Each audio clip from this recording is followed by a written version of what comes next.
Olá pessoal, tudo bem? Todo mundo numa boa, todo mundo tranquilo, tudo jóia? Aqui é o professor Jefferson Adriane com mais uma aula de exercícios. Essa é a segunda parte, da nossa aula de exercícios do capítulo 2. E nessa aula, desse momento, nós vamos falar sobre a segunda parte dessa lista de exercícios, que é a primeira lei da termodinâmica, e os processos de transferência de calor, calor por condução, radiação e convecção. Tudo bem?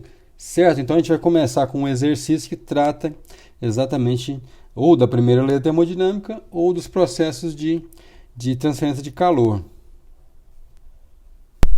Bem, para a gente dar início a essa segunda aula de exercícios do capítulo 2, a gente vai começar com esse problema número 8, que é um problema que envolve ali a realização de trabalho, por um sistema.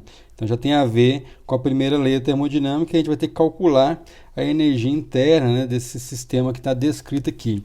Então é um exercício bem simples, mas que trata exatamente da primeira lei da termodinâmica, no cálculo do trabalho e no cálculo da energia interna. Vamos ver agora como é que é esse problema. Então o enunciado é o seguinte: considere um processo em que a água entra em ebulição sob a pressão de 2 atm. Ou seja, a água está entrando sob ebulição, não importa, ele não está descrevendo o processo, mas o que importa é que a água está entrando em ebulição a 2 vezes a pressão atmosférica. Nesta condição, o calor de vaporização vale 2,10 a sexta potência joule por quilograma. Olha lá, o calor de vaporização da água é esse valor aí. E o ponto de ebulição a gente vai considerar como sendo 12 graus Celsius. Nessas condições, 1 kg de água, que ocupava um volume de 0,01 metros cúbicos, passa para vapor e ocupa um volume de 0,824 metros cúbicos. Então, o que eu falei, para a gente calcular o trabalho realizado pelo sistema na mudança de volume e também calcular a variação da energia interna da água. Então, é um exercício onde a gente vai ter que escrever a expressão da primeira lei da termodinâmica, Claro, vamos coletar todas as informações, coletar todos os dados aqui, escrever a primeira lei da termodinâmica, calcular o trabalho, ver quanto de calor entrou no sistema, para que ele mudasse o seu volume, tudo bem? E depois escrever a primeira lei e calcular, a energia interna do sistema. Então, a gente vai começar por aí, Vamos escrever então aqui o calor de vaporização da água que foi dado, que é 2,210 a sexta joule por quilograma.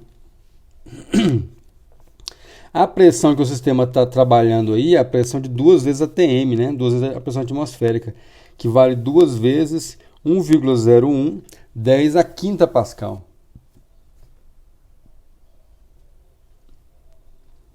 Então, o volume inicial é V0 igual a 0,01 metros cúbicos, 0,001 metros cúbicos, perdão. E ele vai para um outro volume, V1 igual a 0,824 metros cúbicos.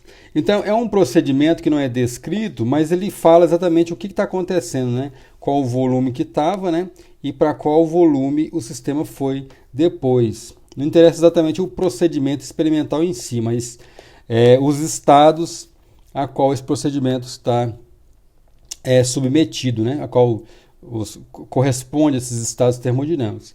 Então, a letra A ele quer o trabalho. O trabalho a gente pode escrever como integral do estado 0, Vamos do estado 0 até o estado 1, ou seja, o estado inicial até o estado final. Ou seja, vai calcular a integral desse estado aqui até o estado posterior. Sempre a gente vai escrever o trabalho dessa forma, Trabalho integral de P/dV. A pressão, olha lá, a pressão ela é constante, então ela sai aqui para fora, da nossa integral. Sai para fora da integral, a gente fica só com a integral do dV, Integral do dV, esse volume é uma diferencial exata, então a gente pode escrever o dV como sendo ΔV, Então a integral de dV é ΔV, que vai de V de 0, até 1, ou seja, o delta nosso aí é V1 menos V0. Então, vou ficar com P, que multiplica V1 menos o V0. Então a gente vai ter no final, a gente coloca a pressão, né? Que vale 2,10 2,10 a quinta, né? 2 vezes 1,0110 a quinta, Pascal. Vocês percebem aí que a gente já passou aqui, ó, a pressão atmosférica para Pascal, porque a gente já sabe que quando multiplicar a pressão atmosférica vezes o volume, não vai dar certo a nossa unidade, né? Já de antemão a gente já percebeu isso aí, né? Que aqui o volume está em metro cúbico e a nossa pressão está em atmosfera, então não vai funcionar essa conta, multiplicar ATM vezes metro cúbico, não vai dar a unidade de energia que nós queremos, que é Joule. Então a gente tem que passar para Pascal, porque Pascal a gente escreve ele em termos de Newton por metro quadrado, né? Pascal sim, a gente pode escrever como sendo Newton por metro quadrado. E aí com essa unidade que dá para se cancelar o metro cúbico em cima, né? E depois escrever Newton vezes metro em termos de Joule. Vamos ver como é que a gente faz isso. Então vai ficar metro quadrado aqui, Newton por metro quadrado embaixo, vezes, né? O 0,824 metros cúbicos menos 0,001 metros cúbicos. Beleza?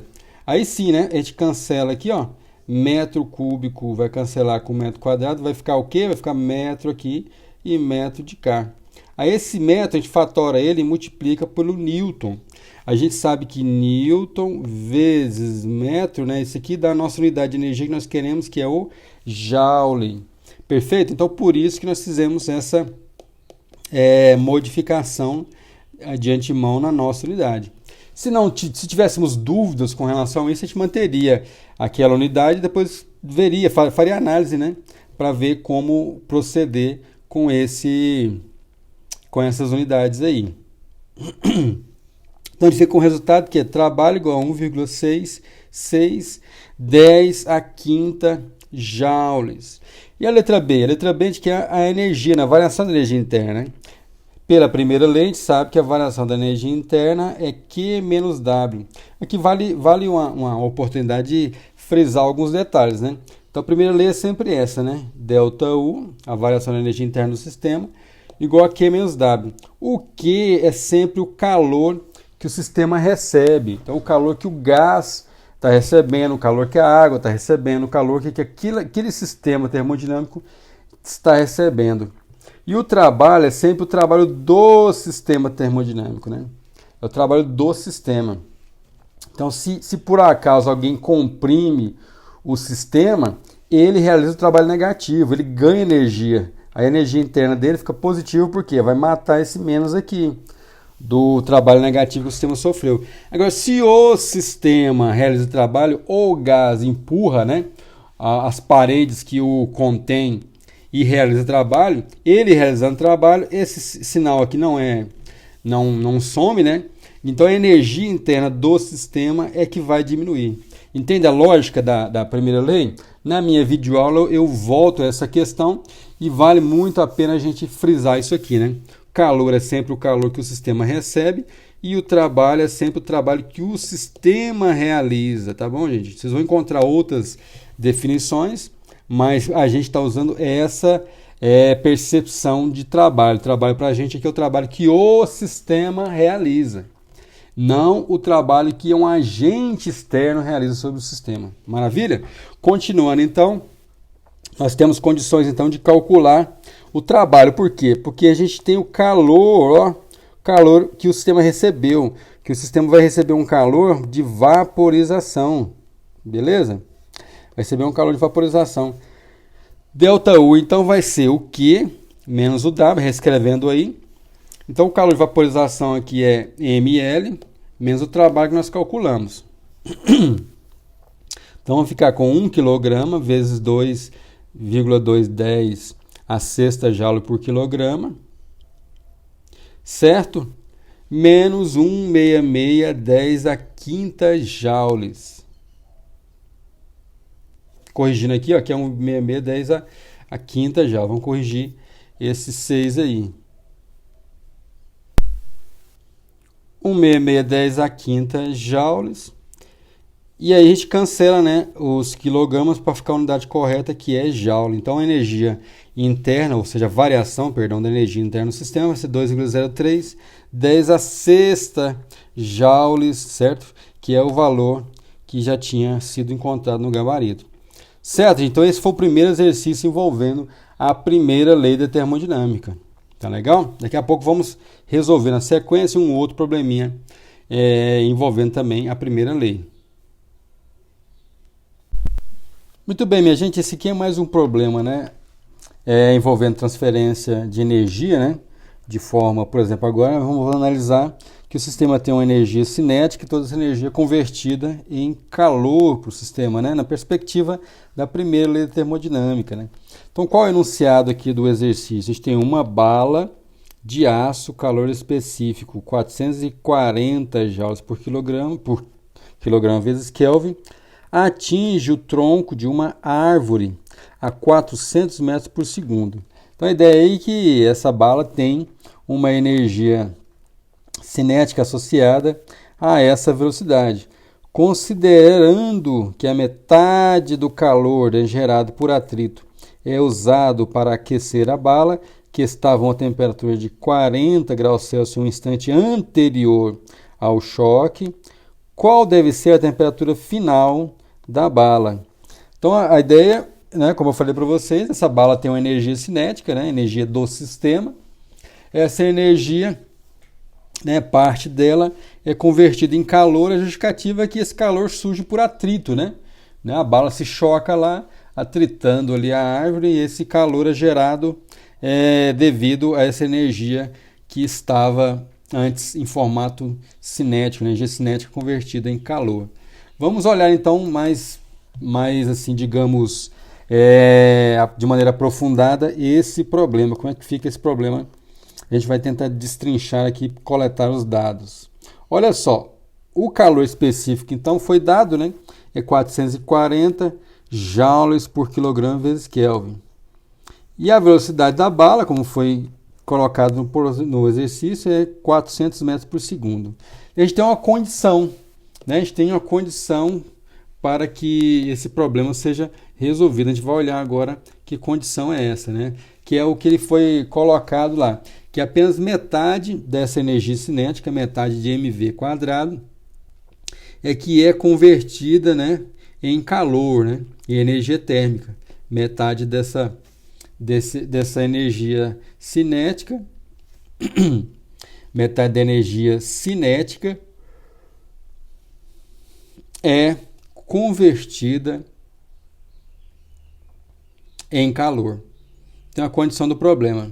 Todos os problemas, normalmente, vocês vão analisar aí, vão observar, eles têm uma condição embutida, né? E a condição desse problema, que nós estamos analisando agora, é exatamente essa, né? Metade da energia cinética é convertida em calor. Então, vamos escrever isso, né? Meio de mv quadrado, né? Metade de meio de mv quadrado é igual a mc delta T. Essas massas cancelam, por isso que nem foram fornecidas, né? Elas acabam cancelando aí nessa igualdade. Então a gente vai ficar com delta T igual a V quadrado sobre 4C. Né? C aqui é o calor específico desse material, né? Da bala. Então T menos T0 é igual a V quadrado sobre 4C. Isso implica que o T final, né, a temperatura final, será, né, a temperatura inicial, o T0, mais V quadrado sobre 4C. Aí vamos ver essas unidades, como é que ficam aí, né? Então vai ficar T igual a 40 graus Celsius mais, né, V quadrado. V quadrado é 400 metros por segundo ao quadrado, dividido agora por 4 vezes o calor específico que foi dado lá, né, que é 440 joules por quilograma vezes Kelvin. Vocês vão observar que está tudo brigando aqui, né? Uma briga danada de unidades. Os alunos até acham engraçado eu falar isso, mas é uma briga mesmo, né? Olha só, metro por segundo, joule, quilograma, Kelvin. Professor, que salada é essa de unidade? Por isso que a gente tem que fazer a análise dessas unidades. Então, aqui tem 40 graus Celsius, né? Está somando com essa salada aí, com essa confusão de unidades. Aí a gente vai destrinchar isso aí e ver nessa análise nossa o que tem que ser convertido, o que não precisa e tudo mais, né? Vamos analisar agora como é que fica isso aí. A gente repete o 40 graus Celsius, perdão, mais, né, faz a continha do 400, vai ficar 400 ao quadrado, dividido por 4 vezes o 440. Aqui a gente coloca, ó, metro por segundo ao quadrado dessa conta aqui, metro por segundo, tudo ao quadrado, vezes o Newton vezes metro. Que Newton vezes metro é esse? Newton vezes metro é o Joule. Então, o Joule nós escrevemos aqui como sendo Newton vezes metro. Perfeito? Aí, esse quilograma que aparece aqui, ele está no numerador, né? Perdão, ele está aqui embaixo, ele pode ir para o numerador lá em cima, como a gente vai escrever aqui agora. E o Kelvin do mesmo jeito. Quilograma vezes Kelvin, né? Então, vai ficar 40 graus Celsius, mais 90,9 dessa conta aqui, ó. E essa conta a gente arredondou ali para 90,9. Já cancelamos 1 metro aqui em cima com 1 metro daqui de baixo. Ficou metro lá em cima. Perfeito? Ficou metro por segundo ao quadrado. Maravilha? Metro por segundo ao quadrado sobrou aqui. E aí a gente vai ficar então com essa conta aqui agora de unidades, é metro vezes quilograma vezes Kelvin, dividido por segundo ao quadrado já estava, vezes esse Newton aqui, ó, a gente vai escrever ele como sendo massa, que é quilograma, vezes metro por segundo ao quadrado. Mas para que isso aí, professor? Para poder cancelar com as outras unidades que já estão lá. Porque lá já tem quilograma, já tem metro, né? Então a gente escreve esse Newton dessa forma para conseguir cancelar com as demais unidades que já estão colocadas. Então vamos fazer a nossa observação, essa análise aqui. Vai ficar então o segundo aqui cancela, olha lá, ó, já cancelou com esse segundo quadrado de cá, esse metro cancelou aqui e o quilograma aqui também cancelou tudo, né? Sobrou quem? Sobrou o Kelvin, sobrou apenas Kelvin, que é a unidade que a gente quer, sobrou o Kelvin aqui. Aí a gente vai fazer uma conversão, né? Então tá lá, como 40 graus Celsius em Kelvin, né? Pra gente passar o 40 graus. Por que tem que passar para Kelvin, professor? É porque esse valor aqui vai ficar em quê? Vai ficar em Kelvin.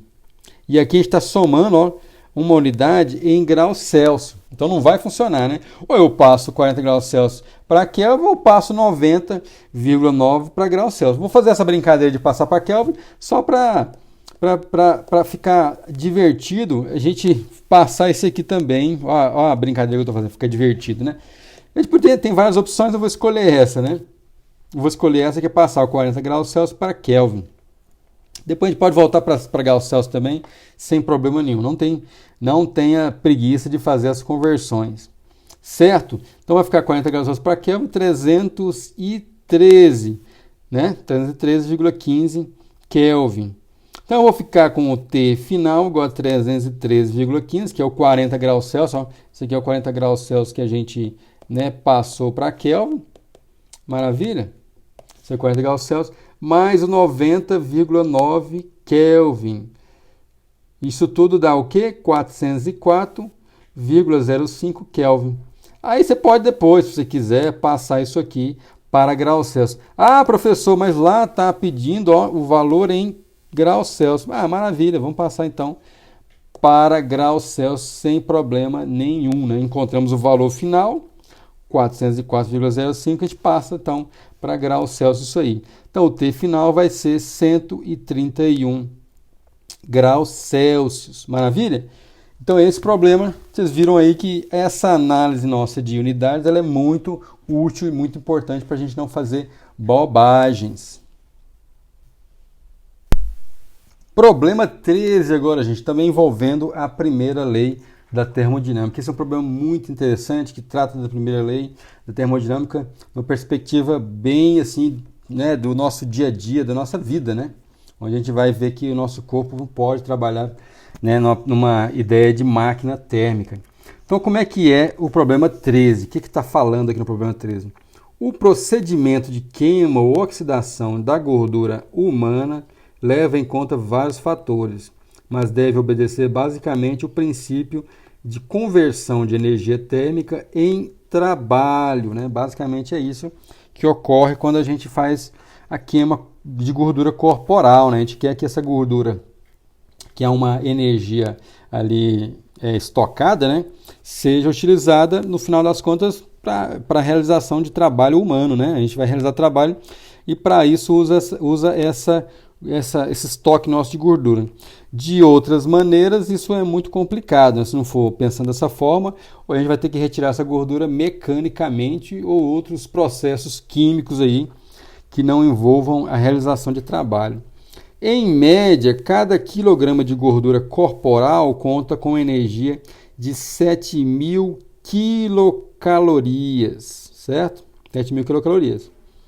Imagine que queremos eliminar 0,5 kg de gordura corporal, levantando 80 kg de peso em um levantamento vertical em uma altura de 1 metro. Ou seja, aquele procedimento tradicional aí na academia de levantamento de peso vertical, né?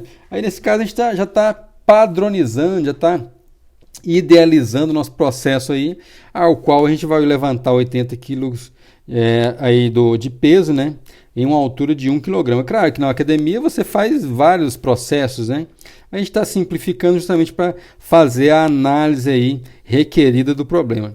Aí ele está perguntando, letra A, quantas vezes devemos levantar esse peso? Letra B, se o peso é levantado a cada 2 segundos, olha só, um negócio bem desafiador aí, né? Quanto tempo devemos executar esse exercício? Então, o problema que envolve a primeira lei, eu vou explicar agora para vocês por que esse problema diz respeito à aplicação da primeira lei. Vamos analisar o problema, vamos olhar com mais cuidado aqui, essas coisas todas, e a gente vai conversando sobre ele e resolvendo esse problema à medida que ele é analisado. Então, o calor aí, a quantidade de calor em unidades de caloria que foi dada é o seguinte: cada quilograma de gordura corporal, como foi dado lá, ó, cada quilograma, né, tem em média, né, 7.000 quilocalorias. Depois vocês comparem aí com outras digamos assim, outros elementos, né, porque basicamente o que a gente tem aqui é gordura, né. Então, cada quilograma, né, 1 quilograma de gordura humana tem em média 7.000 quilocalorias. Isso aqui também é um valor que a gente está aproximando, né? Tem várias outras variáveis aqui para ser observado. Então, por exemplo, se a gente quer lá 0,5 kg, quer eliminar 0,5 kg, né? 0,5 kg, a gente tem que multiplicar ali esse valor, por exemplo, né? A massa do peso que a gente vai levantar para tentar eliminar essa gordura corporal aí, 0,5, é 80 quilogramas, né? Então aquele peso lá é 80 quilogramas. E a altura que a gente vai levantar isso aí é exatamente 1 metro. Maravilha? Então esses são os dados aqui do problema. Na primeira lei da termodinâmica, a gente tem o seguinte, que a variação da energia interna é Q menos W. Certo? Então, ΔU, ou seja, a variação da energia interna no sistema, é igual a Q menos W. Tudo bem? Aí o que acontece? A gente vai realizar trabalho, se a gente considerar, né, considerando que toda, né, a energia calórica é convertida em trabalho, então a gente vai pensar exatamente dessa maneira, né? Então, o ΔU igual a zero nesse processo, porque toda energia que foi ali usada, estocada, né, é usada no trabalho. E daqui a pouco eu volto para explicar melhor isso aqui. Então, a gente está com a ilustração que é o seguinte, tem a massa de peso aqui, ó, a altura de H, essa massa ela vai, né, se deslocar lá, e o trabalho realizado por você para deslocar esse peso aqui nessa altura H é dado por mgh. Perfeito? Então esse é o trabalho realizado por você para um levantamento de peso, né?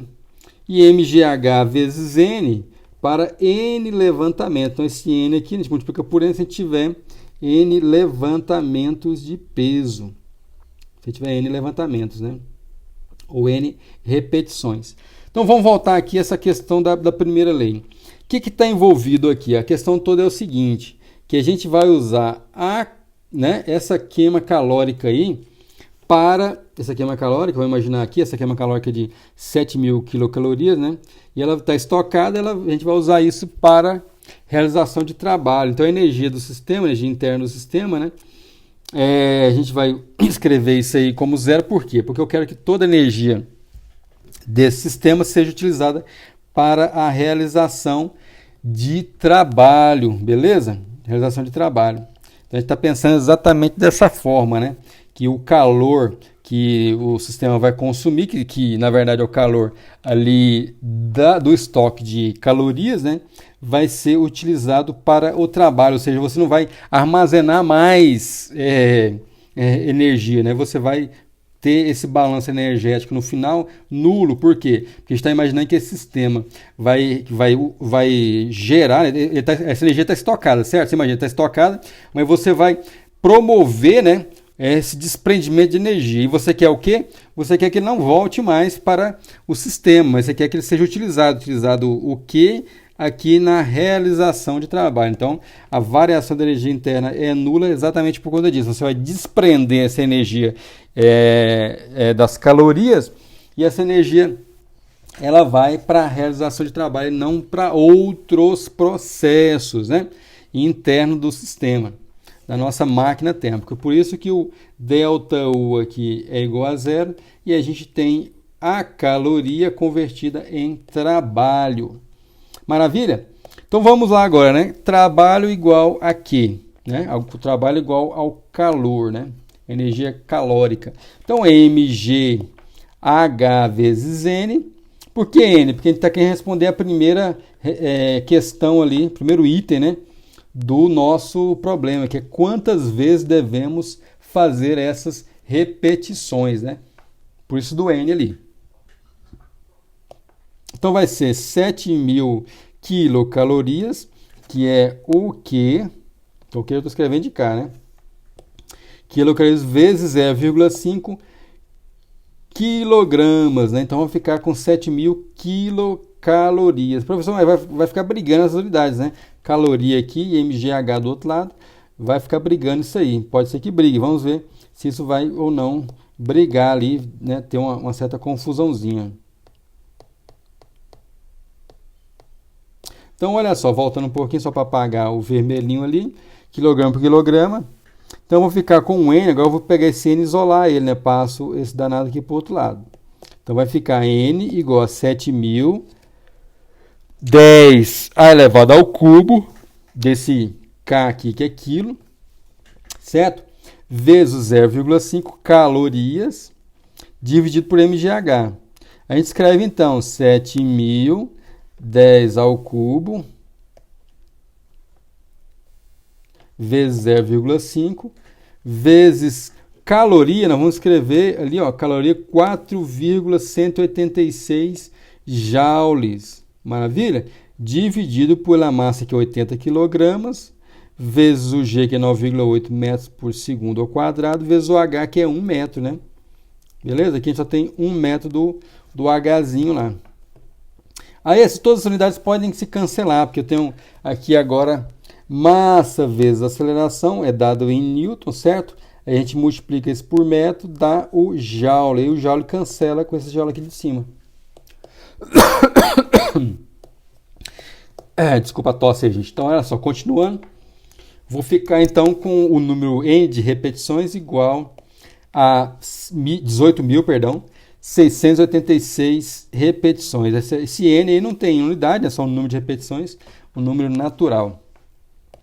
O tempo, né, de repetições, ele falou que é 2 segundos. Então, se a gente multiplicar esse número de repetições por 2 segundos, a gente vai ter o tempo total a qual a gente vai ter que realizar essas repetições para queimar aqueles 0,5 kg de caloria, de gordura, né? Então vai dar 37.375 segundos vezes os 60 segundos e divide por 60 segundos, a gente vai ter aqui, ó, a unidade de horas. Viu lá como é que a gente fez aparecer horas? O segundo aqui, quando a gente multiplica por 60, dá quanto? 60 segundos dá 1 hora. Então ali a gente identifica como hora. Beleza? Mas claro, a gente tem que multiplicar e dividir por 60, né? Aí esse 60 de cima compõe a unidade de horas. E o de baixo é que vai fazer a conta com o que sobrou aqui do termo anterior. Certo? Então a gente vai chegar aqui a um valor de 10,4 horas. Veja que é um negócio complicado, né? Então o tempo total será exatamente 10,4 horas que você tem que ficar levantando o peso para cima e para baixo, né? Isso pensando que você está levantando sempre no intervalo de 2 segundos. Veja que não é brinquedo, né? Você queimar 0,5 kg de calorias não é fácil, né? Você chega à exaustão bem antes de completar essa tarefa. Porque também a gente simplificou várias coisas aqui, né? O nosso corpo humano, ele trabalha em várias outras vertentes, não só nesse processo de conversão de caloria, né, corporal em trabalho, vários outros processos, para a gente poder também atingir essa energia calórica aqui. Não é trivial fazer isso, existe uma condição específica do nosso corpo para isso, né? Então a gente apenas está usando esse modelo para exemplificar aqui a utilização da primeira lei da termodinâmica, pensando exatamente dessa forma, né? Que a energia calórica estocada em forma de gordura é usada para a realização de trabalho. Muito bem, minha gente. Nós passamos agora para uma outra fase, né? Um outro momento dessa aula de exercício, onde vamos fazer 2 problemas sobre processos, né, de transferência de calor, né? Vamos falar sobre problemas nesse exercício, o problema que trata da condução do calor. Apenas um exercício que permite a gente, né, manipular um pouquinho aquela expressão lá Q sobre ΔT igual a menos KA ΔT sobre ΔX, né? Então vamos só relembrar lá que a gente vai trabalhar com essa expressão. É apenas um exercício, né, onde permite a gente escrever isso, né? Q sobre ΔT, né, aquele fator H, menos K vezes A. Aí o ΔT de temperatura sobre ΔX. Então é uma maneira da gente exercitar um pouco essa expressão matemática que foi deduzida lá na nossa videoaula e no nosso texto. Maravilha? Então vamos lá. Esse exercício fala o seguinte: considere, né, a placa 22.2 lá do texto, né? Supõe uma placa, simplesmente uma placa a qual ocorre a transferência de calor por condução dessa placa, né? Suponha que ΔX é igual a 25 centímetros, aquele ΔX da placa, a área da placa é 90 centímetros quadrados e o material seja o cobre, ou seja, a gente tem que olhar na tabela lá, o K do cobre, né? Seja T1 igual a 125 graus Celsius e o T2, né, das extremidades da nossa placa lá, 10 graus Celsius.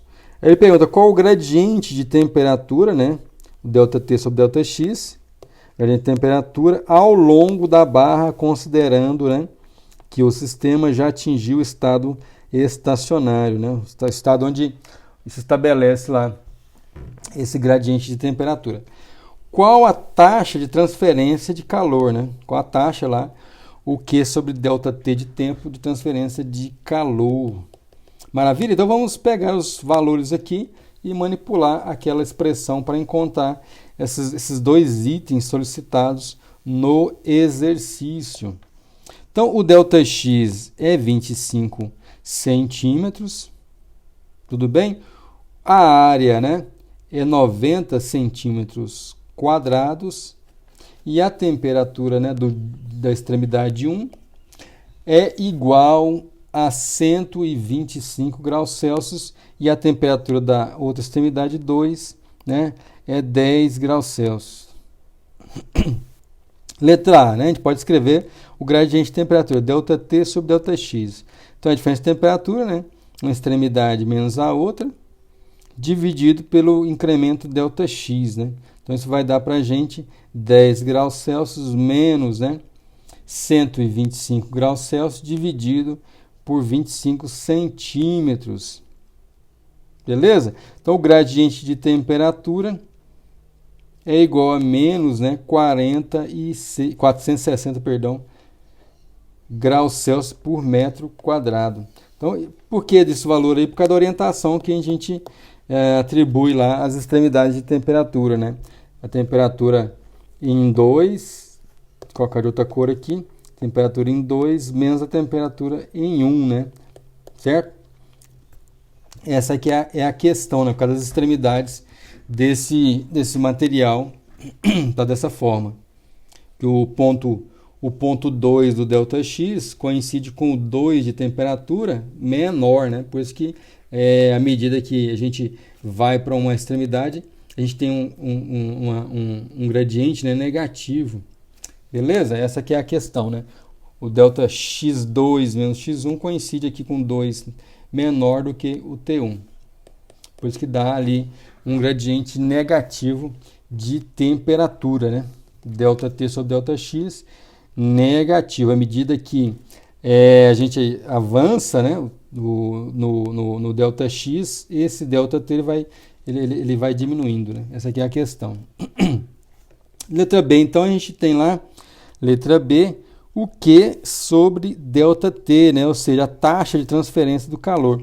Quanto de calor está transferindo, né, nas extremidades da barra ao longo do tempo. Só isso. Então a gente escreve a expressão, né? O K vezes A vezes o gradiente de temperatura. Menos K vezes o gradiente de temperatura. No caso do cobre, né, esse K vale 385 watts por metro vezes Kelvin.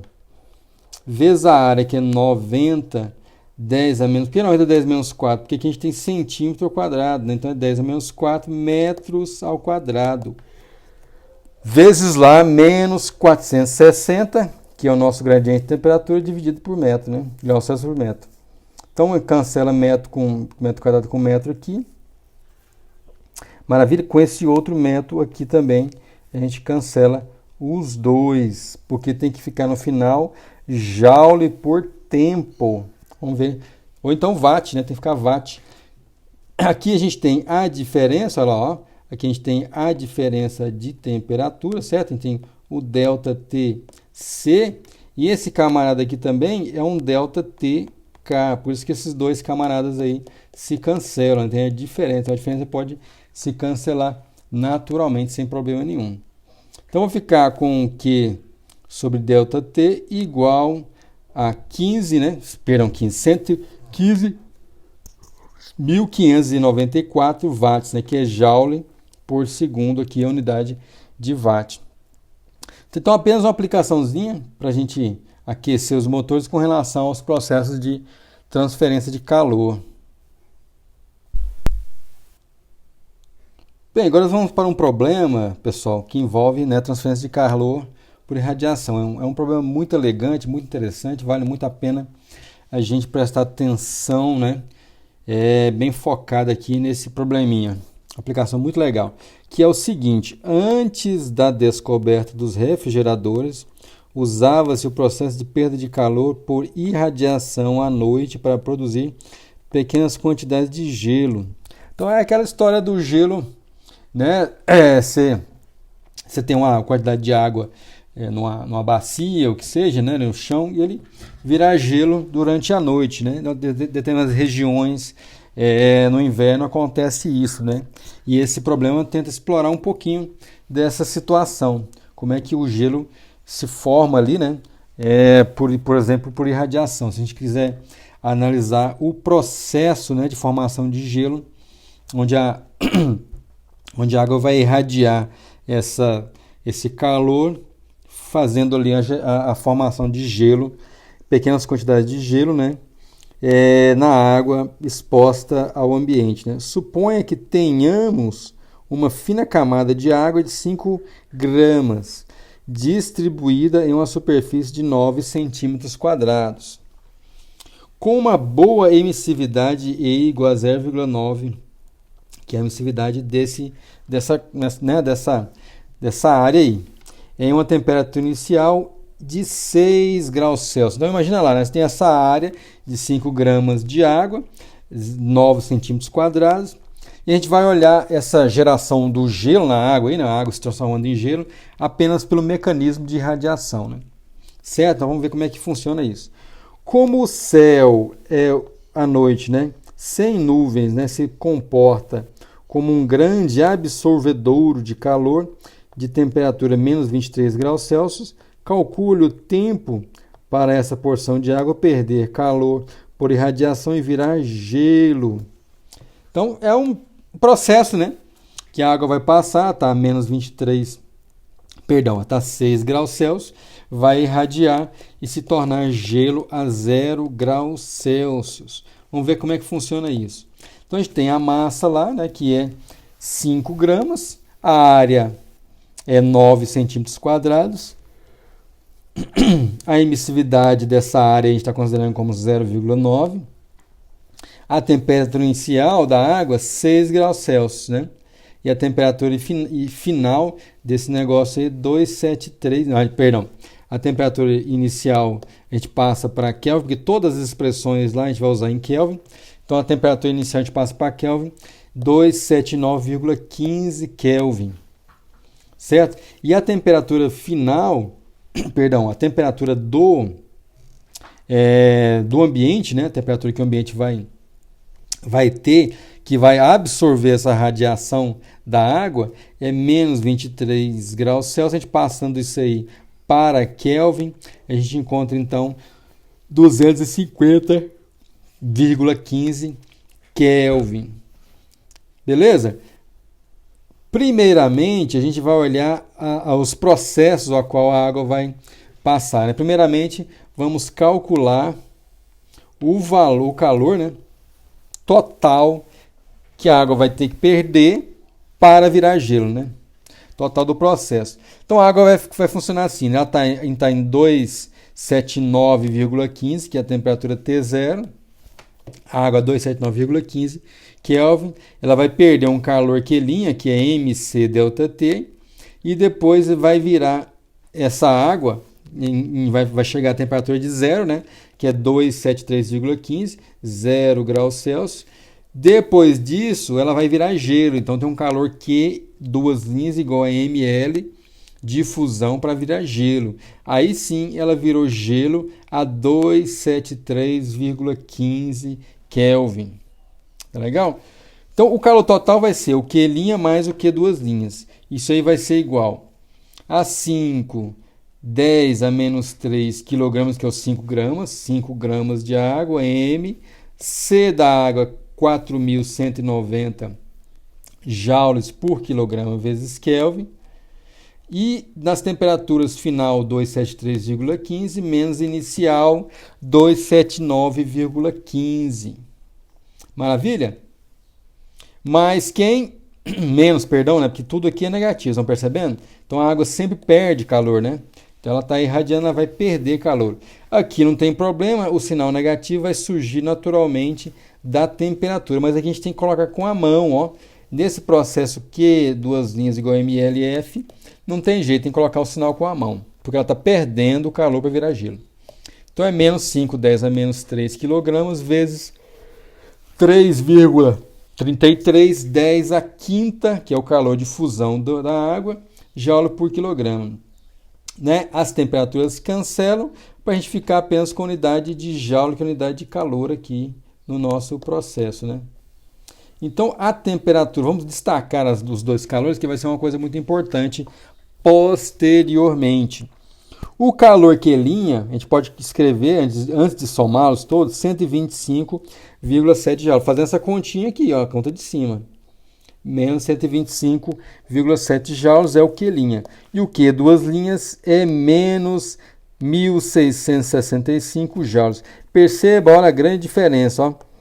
O processo de mudança de fase, ele gasta uma energia muito maior, né, do que a mudança de temperatura. Então é de se esperar que o sistema fique um tempo muito maior, né, aqui mudando a sua fase, virando gelo, do que antes diminuindo a sua temperatura. Então a gente vai encontrar um Q total igual, né, a menos, somando os dois aí, ó, 1790,7 joules. Esse é o calor total para o sistema perder para virar gelo. Calor perdido para, né, o ambiente, né, pela água para o ambiente. E quem vai absorver esse calor é o ambiente. Certo? Então, continuando aí, no processo de perda de calor para o ambiente, a gente tem que montar esse esquema, né? Como é que vai ser esse esquema aqui? Irradiando, temos a seguinte configuração, que vai ser o seguinte. Então a gente tem a água aqui, vamos desenhar a água, bonitinha aí. Então a área, tá, a temperatura T, vou chamar a temperatura de sistema, certo? T é essa temperatura do sistema. Beleza? Essa água ele irradia, olha lá, está irradiando, né, em todas as direções, uma quantidade de calor por unidade de tempo. E a gente tem um ambiente, tem TAM aqui, eu estou chamando de temperatura do ambiente. Então, a temperatura do ambiente está lá e o nosso sistema está irradiando, né, uma determinada quantidade de calor por unidade de tempo e vai irradiar para um ambiente que tem a temperatura menor, né? Certo? Esse TS aqui é maior, ele vai irradiar para quem tem a temperatura menor. Maravilha? É a temperatura do ambiente externo. Então, vai irradiar Q sobre ΔT. Esse Q sobre ΔT, né, na expressão do modelo de transferência de calor por irradiação, vai ser Q sobre ΔT igual a área e essa emissividade, sigma, né, vezes T do ambiente à quarta menos T do sistema à quarta. Beleza? A gente chama essa equação de 1. Com o T do ambiente igual a 250,15 Kelvin, que é o quê? 250 aqui, é aquela temperatura, né, lá que a gente calculou, passou para Kelvin do ambiente externo, né, que está recebendo esse calor. Como sistema, agora que vem a condição aqui, ó. Como nosso sistema, a água, né, passa mais tempo na transição, né, na transformação de gelo, né, para gelo, transformação de fase, então ml de fusão, a gente pode escrever que o seguinte, podemos considerar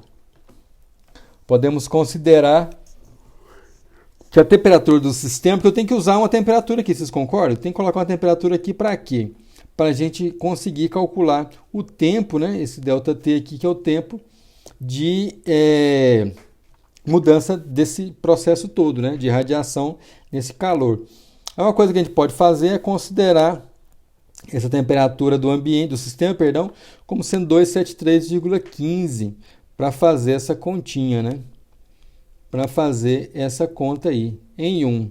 É uma aproximação que a gente pode fazer, a gente vai ver que essa aproximação não é de todo ruim. Aí a gente isola esse ΔT aqui, que é o tempo. Então vai ficar Q sobre A, sigma, epsilon, E vezes sigma, T do ambiente, a quarta, menos T do sistema, a quarta. Isso tudo igual, né?